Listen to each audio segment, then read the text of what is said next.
continuar.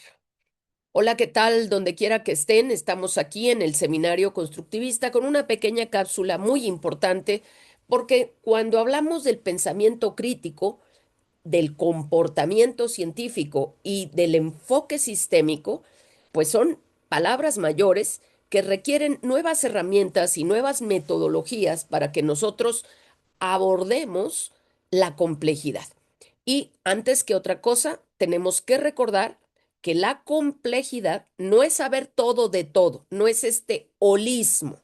Eso es una pretensión del enfoque sistémico, sino es saber todo de algo muy bien delimitado. Entonces, vamos a empezar por decir que todas estas preguntas que nos hacemos respecto a cómo funciona la mente, cómo aprende la persona, son preguntas ancestrales, pero apenas hace muy pocos años, las neurociencias realmente han comprobado de manera empírica una serie de afirmaciones y suposiciones que se vienen presentando desde la antigüedad sobre cómo funciona el cerebro, qué partes de la mente se iluminan, trabajan, funcionan, colaboran para que nos representemos el mundo.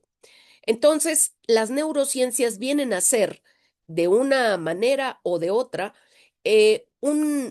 una gran disciplina o interdisciplina, de alguna manera unificada, que apenas se consolida en la década de 1960, aunque el estudio del sistema nervioso pues tiene antecedentes milenarios. Hay incluso está documentado antropológicamente las trepanaciones para ver cómo funcionaba. Pero bueno, funcionaba. Pero es hasta después de la mitad del siglo XX que las áreas del cerebro se empiezan a estudiar de una manera autónoma, seria y esta palabra que es muy importante, la unificación de ciertos criterios, de ciertos experimentos, es lo que permite hablar del nacimiento de una interdisciplina. Entonces, estos estudios vienen pues de la medicina, de la anatomía, de la psicología, de la antropología, por supuesto, de la anatomía, de la fisiología e inclusive de la farmacología. El término neurociencias, en inglés neuroscience, fue acuñado por el biofísico estadounidense Francis O. Schmidt a principios de los 60.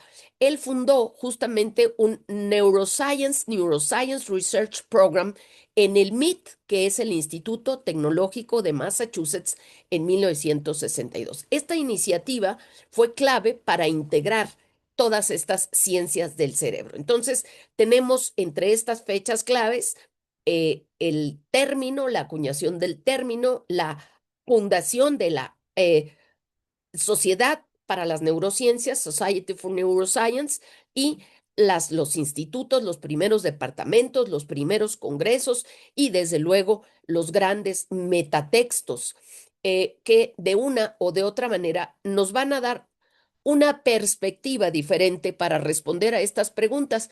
Y cuando nosotros decimos, bueno, y un abogado, una abogada, piensan de manera diferente, sus modelos mentales piensan diferente a una persona, por ejemplo, a un alfarero, otomí, es un jurista, tiene un pensar completamente diferente. Bueno, si nos ponemos a separar por materia, por el objeto, la, el observable, el proceso de estudio, pues probablemente vamos a llegar a la conclusión de que un jurista siempre en su modelo, en su modelado de pensar y repensar y representarse la realidad, pues va a observar normas y cómo se crean las normas, cómo se aplican las normas, cómo se transforman las normas. Pero eso no significa que el cerebro en sí de una abogada o de un abogado sea completamente distinto al de cualquier otra persona. Solamente son sus observables lo que va a distinguir. Ahora, la mente en general tiene dos grandes rutas, así como las investigaciones. Tenemos investigación científica e investigación no científica.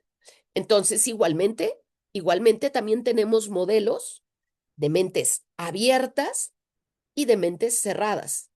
Entonces, las mentes cerradas son reticentes de una o de otra razón, por las razones que sea, a aceptar, eh, digamos, realidades distintas o percepciones distintas, inclusive la alteridad en general.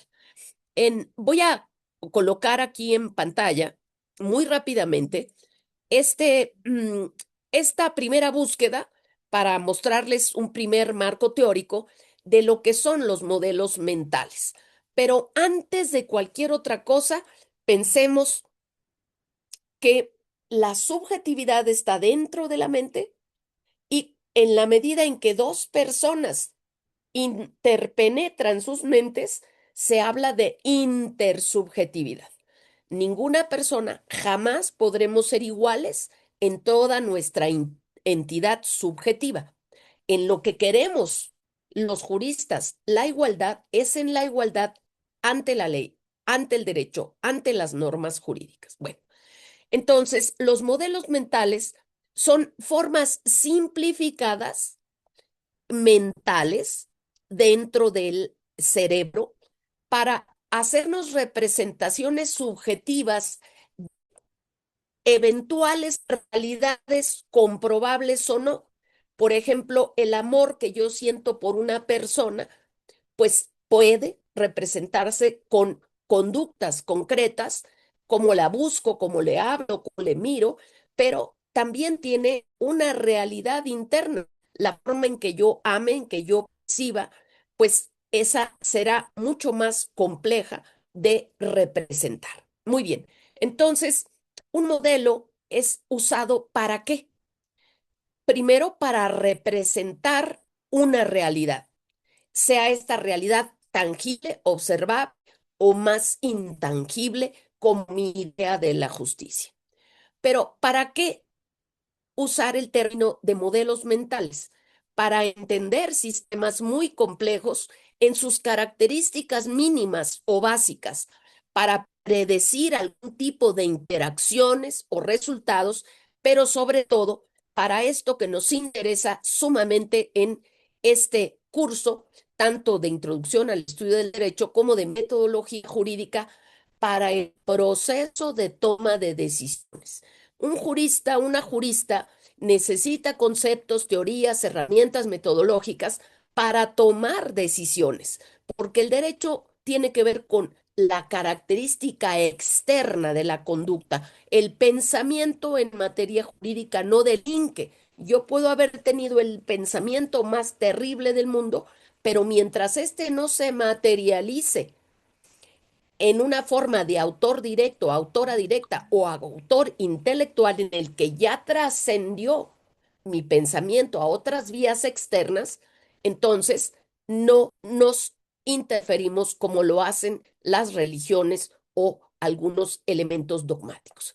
Algunas características entonces de los modelos es la forma simplificada en que se presenta información compleja, en que la subjetividad personal basada en la experiencia puede, digamos, expandir o restringir esa manera de representarnos el mundo. Entonces, los modelos actúan como filtros o como espejos de la percepción y nos pueden representar un modelo más completo, un modelo menos completo, un modelo con más sesgos o un modelo con menos sesgos. Es ahí donde nosotros tenemos la oportunidad de tomar decisiones y decir, este modelo, esta teoría me parece más predictiva, más descriptiva, mejor para predecir ciertos resultados, no como en un oráculo, sino como en procesos racionales y empíricamente probados. Y entonces, bueno, aquí vienen algunas de las características de un modelo. Su capacidad de interconectar, de generar tramas, la flexibilidad o estabilidad que este modelo nos permite, la potencia, el poder predictivo la función de filtración de sesgos, la subjetividad y la personalización, así como su completitud. La palabra simplificación y parsimonia quiere decir que sea capaz de generar frutos, la teoría. Parsimonioso quiere decir que es comprensible y que fructificará en formas de aplicación, etcétera, etcétera. Bueno, modelos y tipos de modelos mentales. No sé si se están viendo textos en la pantalla. Se están viendo textos. Bueno, aquí tenemos una serie de precursores. Ajá, acá tenemos a Peter Hollings, tenemos a Richard Feynman, y tenemos a numerosos, Shane Parrish y muchísimos más. Acá en México, realmente con profundidad, pues han sido los psicólogos los que han trabajado sobre modelos mentales con claridad, porque hay versiones incomprensibles que nos hablan de muy poca capacidad de fructificación, de hipervinculación. Y bueno, ¿cuáles son algunos tipos de modelos mentales? Algunos tipos de modelos mentales los podemos clasificar didácticamente en tres modelos. Los modelos que son los más complejos son los modelos como el de Einstein, se llaman modelos formales, porque tienen en su expresión fórmulas o letras. Por ejemplo, E es igual a mc al cuadrado. Ese es un modelo mental que significa la energía es igual a la masa por la velocidad al cuadrado. Entonces es un modelo altamente formalizado. Pero si yo digo un sistema puede comprenderse con el cuerpo humano, estoy empleando un modelo analógico de algo que la gente conoce, que es el cuerpo humano, para comprender lo que es un sistema. Un cuerpo humano se clasifica o subclasifica en numerosos sistemas. Sistema olfativo, sistema respiratorio, sistema digestivo, sistema nervioso, y no funcionan por separado, funcionan interconectados y no se hacen bolas. Y un tercer tipo de modelos son los modelos que se emplean en los textos, que son, por ejemplo, los modelos gráficos, donde hay una tabla, una gráfica, probablemente una matriz, una indexación, gráficas de conexiones, de arcos, en fin. Entonces tenemos modelos formales, muy formalizados, modelos analógicos que usan algo que la persona conoce para comprender otra cosa, y los modelos gráficos, en los que hay un gráfico como un mapa mental para poder comprender. Una de las características de los mapas mentales o de los modelos es su radialidad, en donde el observable está al centro y sus principales características están alrededor. Entonces, no hay ningún orden. Si este de arriba es más importante o este de abajo es más importante, tendemos a poner lo más importante arriba y al centro o arriba y a la derecha, pero no hay ninguna regla para la elaboración de los mapas mentales. Entonces, el punto de hoy, ya vimos un pequeño marco teórico. Lo que me gustaría es que pudiéramos tener justo con el concepto de modelo mental, pudiéramos ver aquí en pantalla un ejemplo de modelo gráfico con el tema de modelos mentales. Si ustedes buscan modelo mental, van a encontrar una serie de elementos de comprensión, ajá, y entre ellos, pues evidentemente, la parte de cómo interactúa el modelo mental con el comportamiento. Por ejemplo, si yo creo que una mujer es débil y delicada, si yo tengo este modelo mental de las mujeres, yo voy a tender a abrirle la puerta, a cederle el paso, a tomarla del hombro para cruzar una calle. Entonces, los modelos mentales, de una u otra manera, tienen vinculación con el comportamiento. Por eso son sumamente importantes. Bueno, aquí vemos un modelo mental sobre los modelos mentales y este es un modelo gráfico. Entonces aquí vemos que en la parte verde es esta gran cosmovisión de la persona. ¿Creo en la trascendencia o creo en la trascendencia? ¿Creo que hay un después de la vida o no creo que hay este worldview, esta condición? Luego tenemos creencias. Hay cuestiones más o menos razonadas que forman parte de la atmósfera social y colectiva en la que uno se mueve. Por ejemplo, creer que el hombre debe ser proveedor, fuerte y feo. Bueno, pues creencias que han predominado en numerosos elementos antropocéntricos, antropológicos, de las canciones, de los juegos, muy invisibles, muy sutiles, las creencias. Luego están las experiencias, cómo he experimentado yo el poder de las mujeres o de los hombres, cómo lo he experimentado maestro-alumno, alumna-maestro, pareja, madre-hijo, padre-hija, cómo he experimentado yo tal o cual cosa para saber si coincide con estas creencias y con estos puntos de vista. Y por último, la parte axiológica, la parte de lo que son prioridades para mí en mi vida conforme yo he aprendido. Entonces, la fórmula de modular todo esto genera ciertos patrones, por ejemplo, de apertura o de resistencia ante la alteridad. Yo soy una persona que me considero muy liberal, por ejemplo, para el tema de la inclusión plena. Ah, pero que no me pidan dormir en una misma cama y una misma habitación con una persona con VIH porque a lo mejor no estoy de acuerdo.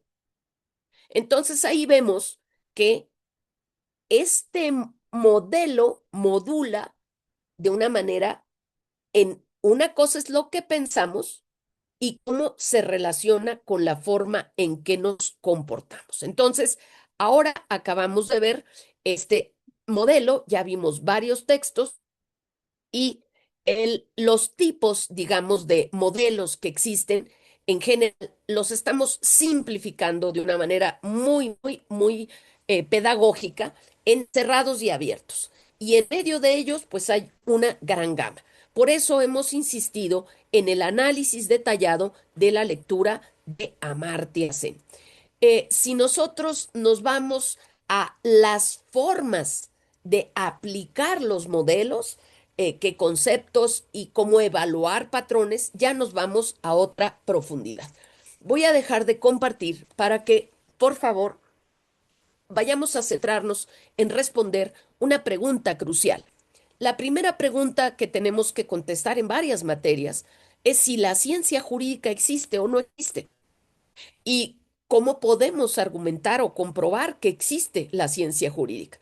Mi caso es de las personas que somos proclives y favorables a afirmar de manera contundente que la ciencia jurídica existe, en tanto que hay quienes la elaboran, la procuran, la argumentan y la intentan aplicar.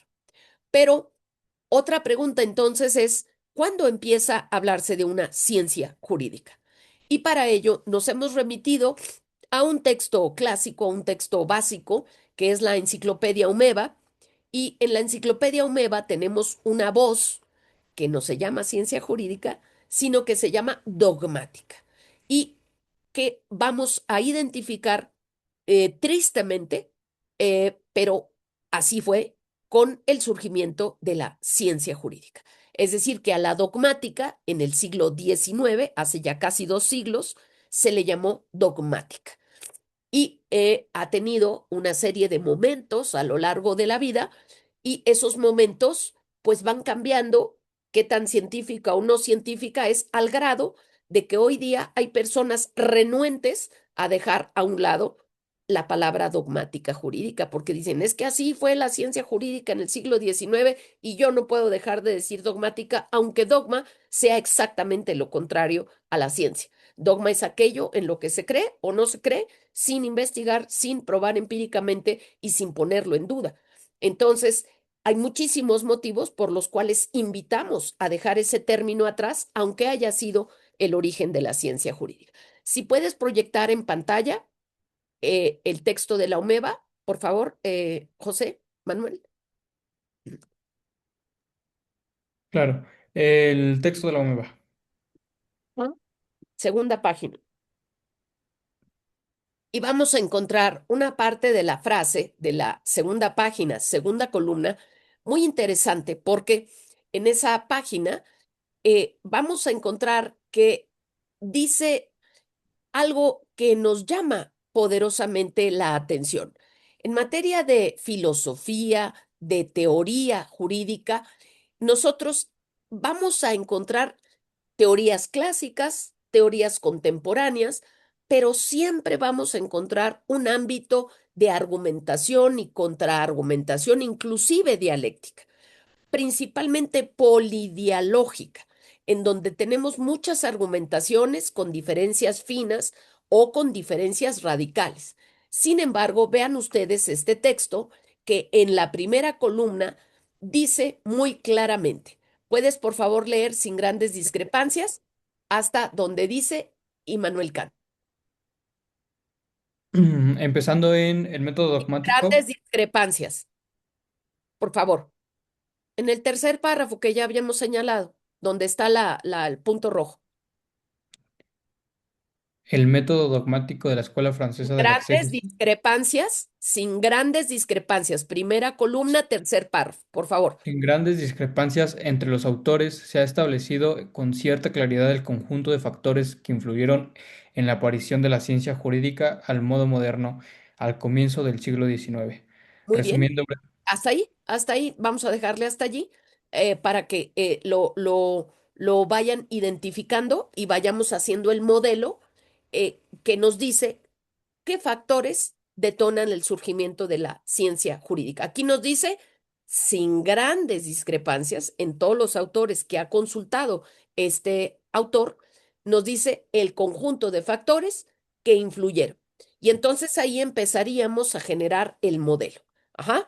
Y vamos a mencionar la primera cuestión importante. Para que la ciencia sea ciencia, justamente tiene que despojarse del dogmatismo. Entonces, estas dos columnas que nos está mostrando José Manuel Quesada nos dan esos elementos para generar un modelo que les invito a diagramar, a dibujar, a disfrutar, pero sobre todo a clarificar. Y uno de esos factores tiene que ver con la separación entre moral y derecho que se trabaja durante más de 10 siglos. Separar al derecho de la moral fue obra de numerosos autores que más valientemente o más sutilmente fueron introduciendo argumentos contra el modelo tradicional y predominante que era el justnaturalismo, en donde de una o de otra manera hay algunas huellas dogmáticas y teológicas. Es decir, hay que obedecer la norma, pues porque la mandó Dios, porque Dios la influyó en los humanos o porque Dios la influyó en la razón humana y entonces entramos al enorme campo, peligroso campo de la naturalización. Muy bien, entonces aquí vamos a desprender los factores que este artículo claramente dice son los factores que detonan el surgimiento de la ciencia jurídica, que en aquel momento, cuando están tratando de sacudirse al absolutismo monárquico, pues va a tener que ver justo con el Estado de Derecho, con la existencia de pesos y contrapesos, con poderes, con leyes y con un poder legislativo fuerte y permanente. Vamos a dejar de compartir y si gustas, compartir la matriz que tú elaboraste con esos factores para ver si podemos dice Escuela del Exégesis y Escuela Histórica. Muy bien. Estas son algunas de las escuelas. Vamos a quitarlo de la pantalla, por favor, y ponemos nuevamente el, el texto. Estas dos escuelas, la francesa y la alemana, son dos escuelas teóricas y metodológicas que van a ir desarrollando científicamente el argumento, la argumentación en favor de una ciencia jurídica observable, predecible, estable, certera. Y tenemos por un lado esta exégesis de la ley es dura, pero es la ley nos da estas certezas y la escuela que dice cuidado con la tradición, cuidado con lo que históricamente cada comunidad aporta, porque eso tiene mucho que ver con las fuentes materiales que dan origen a las fuentes formales. Bueno, entonces, entre los factores, dice esta separación, y para esa separación hacía falta un ambiente laico, un ambiente que no tuviera miedo de la censura, de la opresión de los poderes religiosos de aquel entonces, y entonces pondríamos en primer lugar este ambiente de laicización donde ya no te matan, no te queman, no te comen por tener una idea contraria a que el mundo acaba en una orilla y de ahí el barranco del infierno o del precipicio, y si tú dices otra cosa, te quemamos, te colgamos, te hacemos beber cicuta, como bien dijo el filósofo, y por se mueve. Y sin embargo, se mueve, aunque me vaya yo a tomar la cicuta y tenga que pedir disculpas por pensar diferente, el mundo, la tierra se mueve. Qué loco, dijeron en aquel entonces. Bueno, entonces la laicidad, la separación entre la moral y el derecho. Tenemos, por otra parte, esta crítica contra el derecho natural que nos refiere a estos autores argentinos, Cosío y Legazzi Lacambra, Carlos, al quien lo pronuncia Cosío, y el tema específico del surgimiento no solamente de formas de analizar más científicas, más comprobables, sino también una defensa muy profunda que tiene que ver con la pregunta central que siempre les invito a hacer: ¿qué es lo que detona la Revolución Francesa? Y aquí entonces cerraríamos con otros dos factores. El factor que tiene que ver con la consolidación del poder legislativo. Este es otro de los factores. Mucho cuidado. Si un jurista no sabe cuándo nacen los primeros poderes legislativos, tenemos un hueco muy importante. Es una pregunta de examen. ¿Cuándo surgen los legislativos? Aquí no hablamos del surgimiento del poder legislativo. Hablamos de la consolidación de un poder legislativo que el rey, que el monarca absoluto, no había convocado por su simple voluntad. En aquel momento existía lo que Sieyès, el famoso constitucionalista francés, decía que era el Estado llano, es decir, el poder legislativo, el pueblo convocado para participar en la creación de las leyes. Y entonces eso no había sido convocado. No es que no existiera, sino que no había contrapeso formal alguno al poder monárquico. Entonces, eso es lo que va a hacer voltear la mirada y decir, necesita haber contrapesos. Y un contrapeso al Ejecutivo es el legislativo. Y desde entonces, por eso se habla de que la ley es la ley y es un contrapeso importantísimo hacia el poder ejecutivo. Entonces, aquí vemos que otro de esos factores, justamente les invitamos a leer con mucho cuidado este pequeño texto breve para saber si podemos identificar los factores que detonan el surgimiento de la ciencia jurídica. Pero desde luego es este enfrentamiento con el modelo naturalista tradicional, un modelo ciertamente dogmático, con explicación en alguna medida fuera de lo humano y naturalizando o esencializando comportamientos, conductas, correlaciones del bien y el mal. Así que vamos a, por favor, marcarlo, que esta parte muy importante tiene que ver con la consolidación del poder legislativo en los estados nacionales. Y como último elemento, el surgimiento de lo público frente a lo privado o individual en una concordancia y colaboración. De allí podemos extraer un modelo. Si tú me permites, José Manuel, vamos a, a dejar de compartir la pantalla y vamos a ver una imagen. Vamos a ver una imagen muy, digamos, normal, habitual, de lo que puede considerarse como un mapa mental. Y la única, digamos, clave es que al centro del mapa mental tiene lo que se observa. Por ejemplo, cómo elaborar un mapa mental y vemos un punto al centro con sus ramas. Esto es lo que se espera cuando les pido elaborar un modelo con los factores que detonan la ciencia jurídica. Al centro, modelos mentales y enseguida las ramas que integran los modelos mentales. Aquí, por ejemplo, el mapa mental es sobre el tiempo, tienen al tiempo al centro y luego las ramas mentales. Entonces, les pido por favor que ustedes mismos, con la lectura elaboren un mental. El requisito, el único requisito para un mapa mental es que tenga el observable central al centro, aquí, observable, y luego las ramas, que son los géneros, las especies, los elementos que se van a estudiar y elevar el grado de prioridad para saber cuál es una rama o cuál es una subrama, invita al pensamiento crítico y al pensamiento creativo. Entonces, sin más, tenemos aquí esta pequeña cápsula con lo que sería el entregable respecto a cuáles son los factores que detonan la ciencia jurídica. Y ese entregable es una especie de mapa mental o modelo que nos dice cómo me represento el surgimiento de la ciencia jurídica y cuáles son 4, 5 o 6 factores que inciden en ese surgimiento en el siglo XIX de la ciencia jurídica en aquel momento llamada dogmática jurídica. Si no hay ninguna pregunta, ninguna intervención, les invitamos a perfeccionar su entregable, a echar a volar su imaginación y al tiempo que la mano va diseñando, vamos aprendiendo, vamos digiriendo. Bienvenidas, bienvenidos al amanecer. Si el material les parece útil, por favor regálenos sus comentarios, sus sugerencias y, por qué no, un comentario de la parte que más interesante les parece de la presente cápsula. Muchas gracias. Hasta siempre.